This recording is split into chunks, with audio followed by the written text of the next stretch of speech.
안녕하십니까. 오늘은 연중 제3주일입니다. 오늘은 하나님의 말씀 주일이기도 합니다. 오늘 복음은 마르코 복음입니다. 이 마르코 복음이 첫 부분이에요. 그래서 요한이 잡힌 뒤에 이렇게 나옵니다. 내용이. 요한이 잡힌 뒤에, 아직 요한이 죽기 전이에요. 그 얘기는 뭐냐?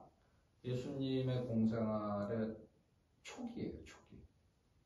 그래서 예수님께서는 이 공생활 복음 선포의 초보자입니다, 사실. 그래서 예수님께서 오늘 말씀하시는 것은 세례자 요한이 했던 말을 똑같이 따라합니다. 네. 그러니까 그 요한이 미리 길을 닦아 놓았다 이거 아니에요? 그래서 요한이 외친 구호가 이거예요, 오늘. 근데 그걸 예수께서 똑같이 따라해요. 네. 왜? 초보자라는 뜻이에요. 구호가 똑같아요. 뭐냐? 때가 차서 하느님의 나라가 가까이 왔다. 회개하고 복음을 믿어라. 세례자 요한이 외친 소리 아니에요. 그죠?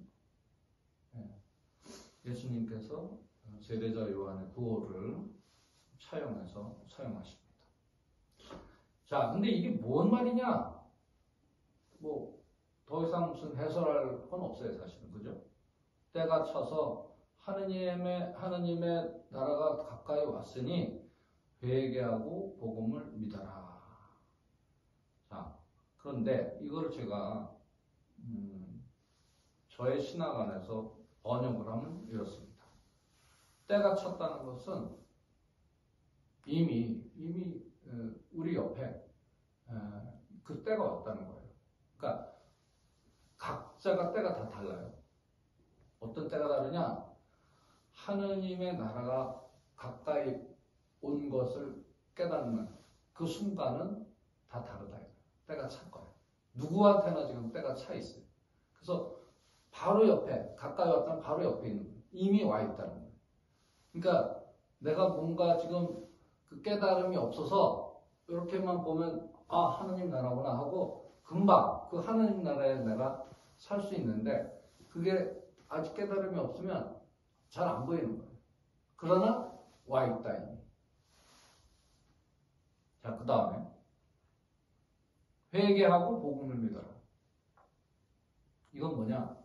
아주 쉽게 얘기하면 착하게 살으라는 뜻이에요. 네.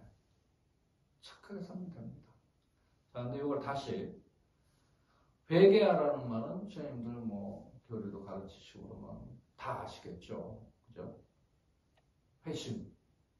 이런 표현도 쓰고. 그러니까 내가 지금까지 해오던 것을 방향을 바꿔서 가는 거죠. 그게 회심이에요. 근데 그럼 지금까지 왔던 건 뭐냐?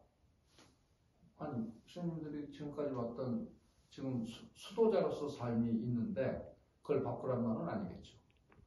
그럼 그건 뭐냐? 그리고 한 번 회개하면 그게 끝이 아니에요. 끊임없이 회개하고 회심한다라는 건데 끊임없이 회개하고 회심한다는 것은 뭐냐면 또 우리가 끊임없이 안 착하다는 뜻이에요. 그러니까 끊임없이 착하게 살라는 건데 그것도 아주 구체적으로 얘기를 하면 그 뒤에 나오는 것을 따라하면 된다는 거예요. 그게 복음이에요. 자, 여기서 이제 아주 근원적인 질문을 하겠습니다. 예수께서 구원자라고 그러잖아요. 자, 구원자인데 이 구원자 예수가 뭘 해주셨나요? 스님들한테 뭘 해주셨어요? 구원해 주셨어요? 네, 불러주시고 구원해 주셨어요. 그죠? 네. 자, 구원의 내용이 뭐예요? 하나님 옆에 같이 사는 거. 오케이. 신자들한테 질문하면요. 그나마 교리 지식이 좀 남아있는 분들이 어떻게 대답하냐면 예수가 한 일이 뭐냐? 그러면 인류의 죄를 대신해서 십자가에 못 박혀 돌아가셨다. 그 얘기를 합니다. 교리상으로 정답이죠. 자, 그런데 그 대답을 한번 생각해 보세요. 인류, 나도 인류 안에 속하는데 내 죄를 대신해서 돌아가셨대.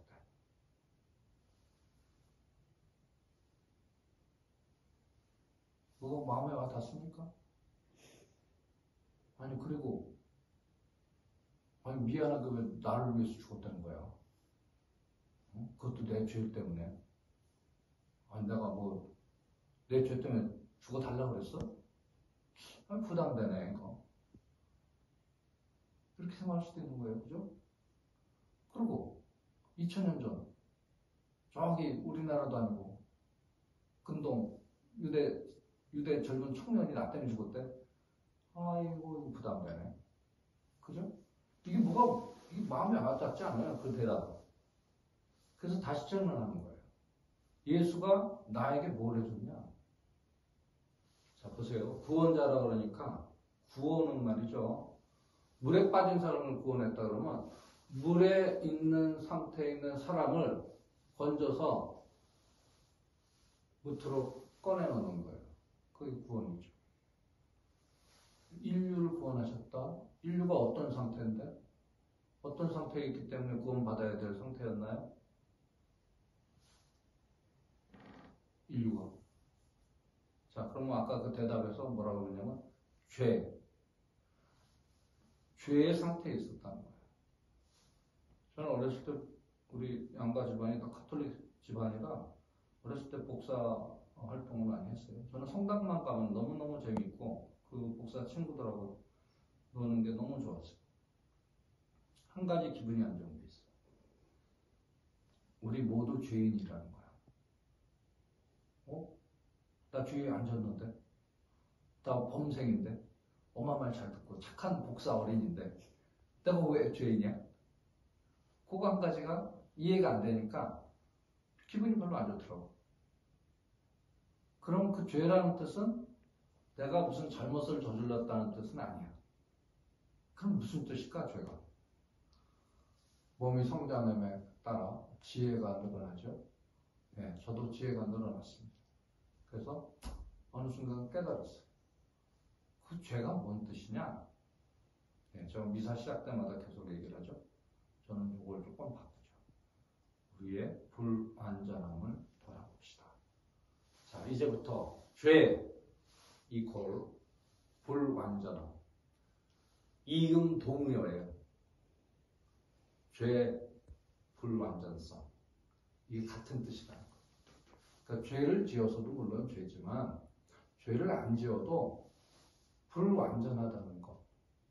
그 뜻이다. 그러면 인류 모두 불완전한 건 맞잖아요. 나도 너도 우리 모두가 불완전하다는 거예요. 그건 모두 인정하잖아요. 그죠? 불완전하다는 그 뜻 하나만을 깊이 이해하고 받아들이잖아요. 웬만한 문제가 다 풀립니다. 자, 그리고 그러면 이제 다시 원래 질문으로 돌아가서 예수께서 구원자로 오셔서 구원했다. 구원받아야 될 상태는 뭐냐? 존재론적인 상태예요. 존재론적으로 어떤 상태냐? 불완전한 상태다. 자, 그러면 이 불완전한 상태이기 때문에 이 모든 일이 일어나는 거예요, 사실은. 그죠? 지금 이 인류가 겪고 있는 모든, 그 다음에 우리 각자가 겪고 있는 모든 이 불완전함으로써 일어나는 행복하지 않은 일. 존재론적으로 우리 모두가 겪고 있는 일이다라는 거예요. 이것은 남녀노소 상관없고 인종에 상관없고 동서고금을 막론하고 인간이라면 겪는 것이다. 그 불완전성 때문에 겪는 행복하지 않은 상태. 그러니까 미안한 얘기지만 인간은 존재론적으로 행복하지 않은 상태라는 거예요. 불완전성 이퀄 행복하지 않은 상태라는 거예요. 자, 여기서 이제 또 근원적인 질문이 들어갑니다. 누구 탓이에요? 행복하지 않은 이 상태가 누구 탓이냐고. 내 탓이요. 예? 내 탓이요. 예. 교회에 쇠뇌당해서 저런 대답. 네. 자꾸 이 카톨릭에 내 탓이라 그러니까 무슨 뭘 하면 내 탓인 줄 알아. 왜 이게 우리 탓이에요? 누구 탓이야? 다시 한번 질문할게요. 존재론적으로 이렇게 됐는데 이게 누구 탓이냐고. 하나님 탓인가요? 딩동댕! 내 탓이 아니에요. 이 우주 만물을 창조해놓은 네 탓은 네 탓! 네 탓이어야 돼. 그죠? 누가 만들어 놓으라고 그랬어? 내가 만들어 달라고 그랬어? 이거지. 그죠? 이 우리 막 나가는 이제 청소년들, 그죠? 왜 날 낳으셨나요? 이 얘기야. 그러면 철없어 보이잖아. 말도 안 되고. 그러니까 이걸 왜 창조해놨어? 창조해놓고 이 고통을 겪게 만들어. 네 탓이요. 이렇게 하면 이제 막 나가는 청소년이 되는 거예요. 그리고 여기서 제가 그렇죠 하고 끝나면 저는 2단이 되는 거예요. 이렇게 하다 보니까 가만히 있자. 이거 말이 되는가? 그래서 이제 어느 철학자가 이렇게 생각을 한 거예요. 우리를 불완전하게 만들어 놓지 않고 완전하게 만들면 이런 일이 안 벌어질 거 아니야. 완전하면 완전성 안에서 모든 일이 완전하게 돌아가니까 우리가 행복하지 않을 이유가 없고, 그죠? 그러면 아니 하느님께서 좀 완전하게 만들어 놓으시지? 그리고 전능하시다며? 전능하신데 완전한 존재를 왜 못 만들어?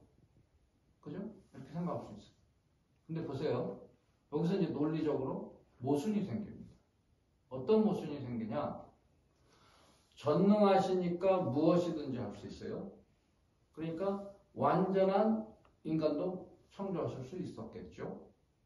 자, 그런데 문제는 완전하신 분은 한 분 하나님이시다는 거예요. 그래서 전능하시니 완전한 피조물을 만들어 놓을 수 있지만 만들어 놓고 보면 완전해. 근데 완전한 존재는 한 분이야. 그러니까 완전성에서 동격이 되어버려서 창조가 안 일어나요. 그죠? 논리적으로 맞죠? 모순이 되는 거예요. 창조가 일어날 수가 없어요. 완전한 존재를 만들면. 그러니까 뭐예요? 어쩔 수 없이 창조했다. 창조된 피조물은 불완전할 수밖에 없다라는 겁니다. 네 탓도 아니네. 그러니까 왜 창조했어? 사랑으로 창조하셨다. 사랑. 그게 사랑의 힘이다. 사랑하면 창조가 되는 거예요. 그러니까 이렇게 됐다는 거예요. 그럼 이제 이렇게 된 상태에서 우리가 또 생각을 해야죠. 자, 그래서 예수께서 강생했다. 하느님이 창조주께서 인간이 되셨다. 왜? 이냐쇼 성인의 관상한 장면이 있습니다. 이냐쇼 성인이 관상을 하다가 어떤 장면을 보시냐면 성삼위께서 지구를 내려다보는 장면이 있어요. 딱 지구를 내려다보니까 어때요? 고시니 조토라가 아니야. 그건 구약에서 고시니 조토라지. 이냐쇼 성인은 16세기 사람이잖아요. 고시니 조토라가 아니야. 온갖 그 불행한 사태가 일어나는 거죠. 그냥 온갖 전쟁과 죽음과 고통과 눈물과 아픔과 병, 온갖 일들이 일어나요. 그래서 성자 제2위를 보내시기로, 세상에 보내시기로 결정하시는 장면을 이냐쇼 성인이 관상합니다. 보니까 그런 사태가 일어났죠. 그래서 성자 제2위가 내려오셨다. 자, 뭐 하러 오신 거예요, 그럼? 복음을 선포하러 오셨다. 구원자 예수는 와서 뭘 했냐? 구원자 예수의 구체적인 미션은 뭐냐? 복음 선포입니다. 뭐 병자 고치고 뭐 죽은 사람 살리고 이거 아니에요. 예수의 아주 원초적인 원래적인 미션은 복음 선포입니다. 그거는 예수님께서 입 밖으로 직접 내셔서 말씀하셔요. 어느 장면에 나오냐면 베드로의 장모를 고치고, 그죠?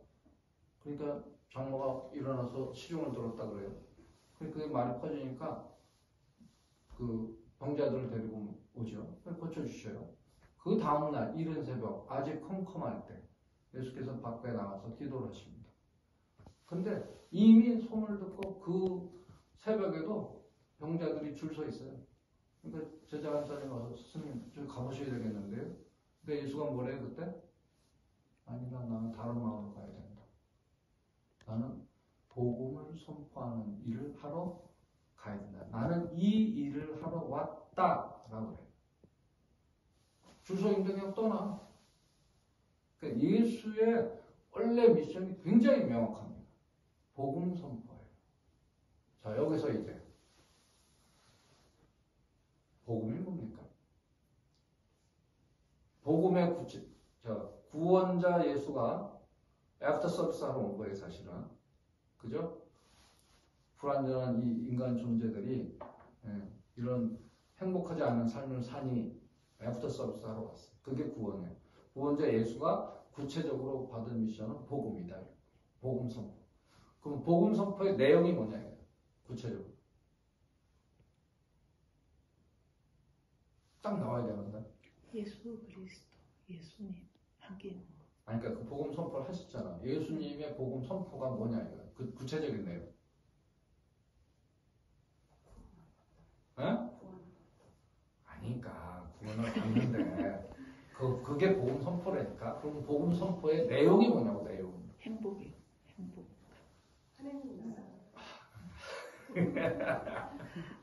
자, 복음 선포는 기쁜 소식 아니에요. 그래서 이걸 들으면 우리가 기뻐야 돼. 그러니까 힌트 뭘 하라 그랬어? 그렇지, 띵동댕 그거예요.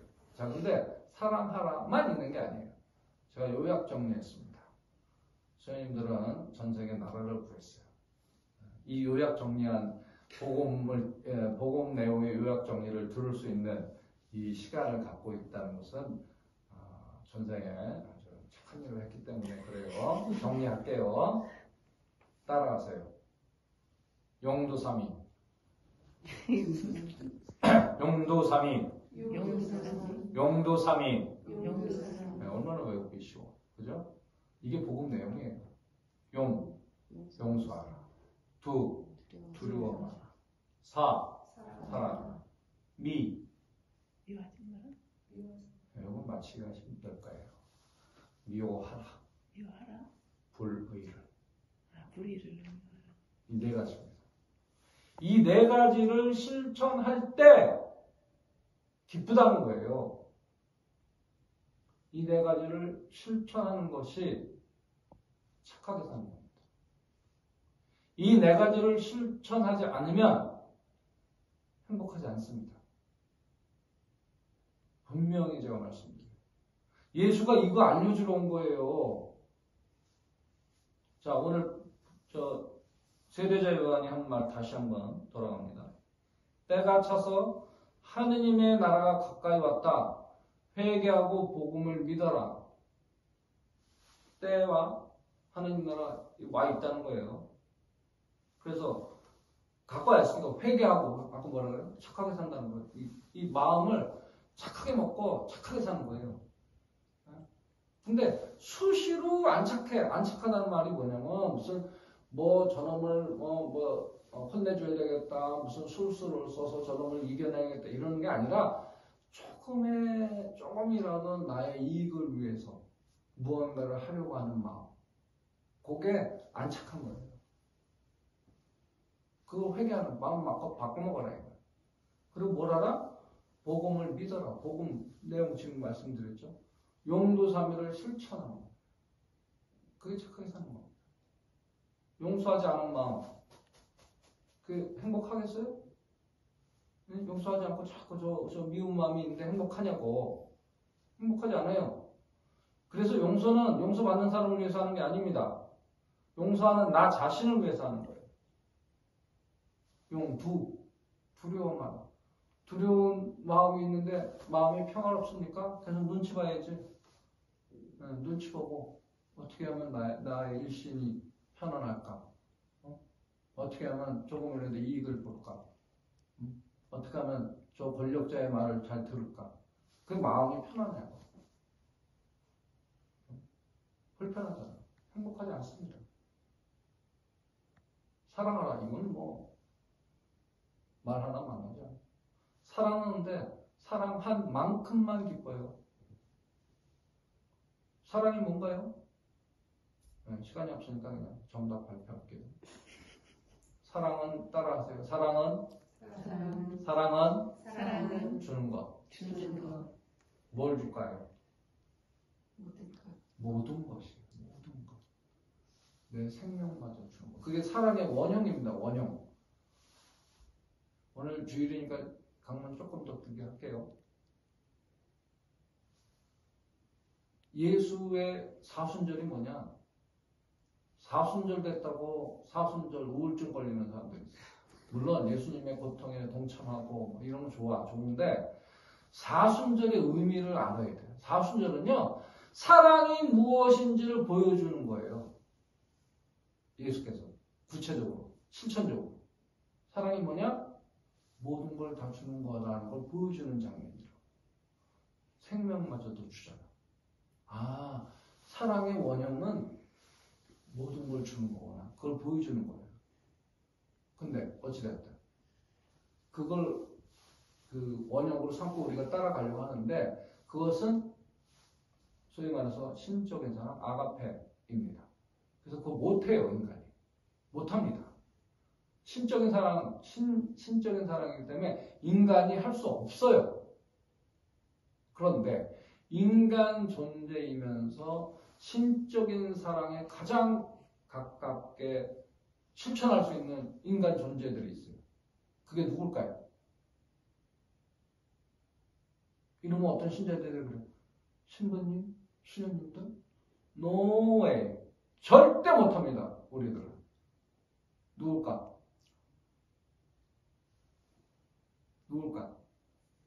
인간들 중에 신적인 사랑에 가장 가깝게 사랑을 실천하는 사람들이 있어요. 어린이? No way! 어린이들, 애들이 뭘 알아? 그냥 자기 거 먹고 탐하지. 부모님! 띵동댕! 부모님들은 다 주잖아요. 그래서 제가 그랬어요. 사랑은 사랑한 만큼만 기쁘다니까? 그러니까 이 세상에서 제일 기쁜 사람들은 누구야? 부모님들이라니까. 그래서 엄마 아빠가 되는 게 가장 기쁜 존재가 되는 길이에요, 사실은. 우리들은 못해요, 그거. 그래서 예수가 뭐라 그러냐?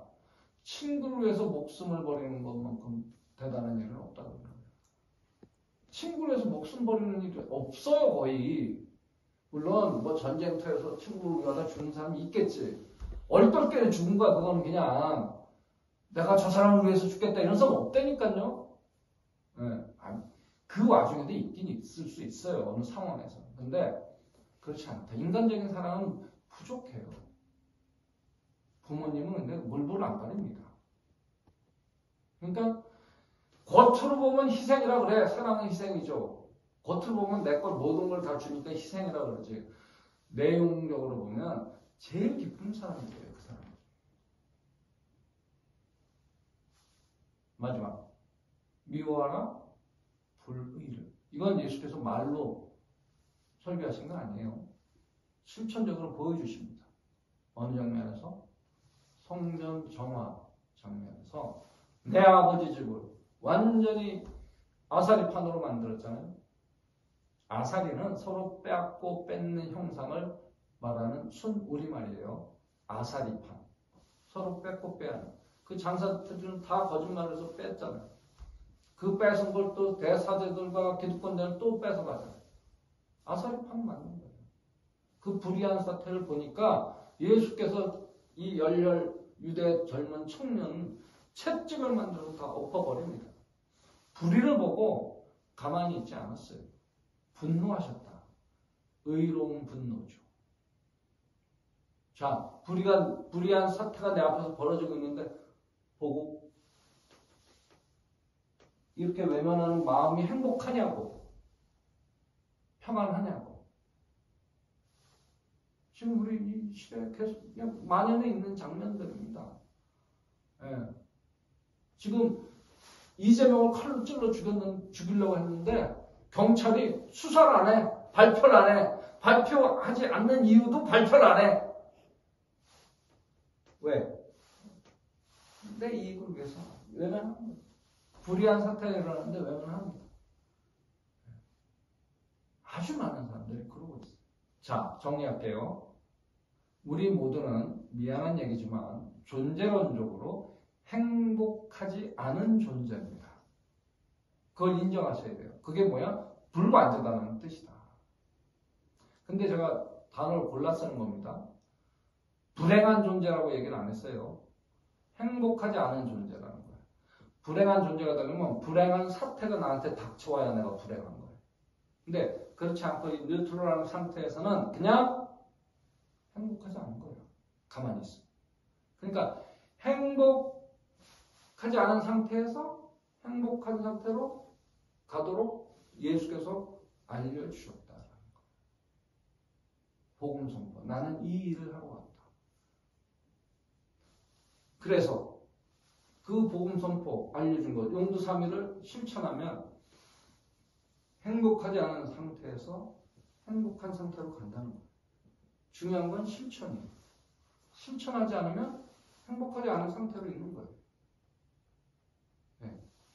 그러니까 이 회심 회개는 끊임없이 나를 돌아보고 이 상태로 지금 가도록 복음을 실천하도록 끊임없이 회심 회개하는 거다. 그러니까 돌아봐야 돼. 내 존재도 돌아보고 내 주변도 돌아보고. 그래서 돌아보며 깨달으라고 돌게 팁이에요. 네. 그리고 돌아보며 깨닫는 작업이 안 돼. 자, 왜? 돌같이 굳었어, 머리가. 돌같이 굳은 마음이 있어. 그래서 그거 깨트리라는 거예요. 그게 돌게 팁입니다. 구독과 좋아요, 알림 설정